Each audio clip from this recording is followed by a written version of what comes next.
Cinema, নাটক, সংগীত সহ বাংলাদেশের বিনোদন নানা অঙ্গনের অনেক তারকা সাম্প্রতিক সময়ে পাড়ি জমাচ্ছেন বিদেশে। কেউ স্থায়ীভাবে সেখানেই বসবাস শুরু করছেন, কেউ আবার দেশে এসে সীমিত পরিসরে কাজ করছেন। এই বাড়তে থাকা প্রবণতা নিয়ে মুখ খুললেন চলচ্চিত্র শিল্পী সমিতির সভাপতি ও জনপ্রিয় অভিনেতা মিশা সওদাগর।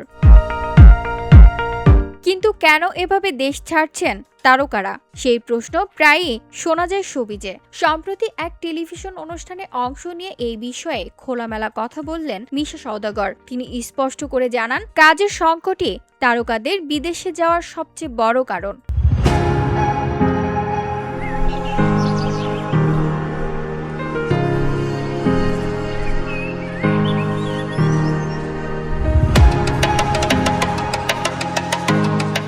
মিশা বলেন, কাজ না থাকলে শিল্পীদের কি করার আছে। একসময় দিনে ৪-৫টা সিনেমায় কাজ করেছি।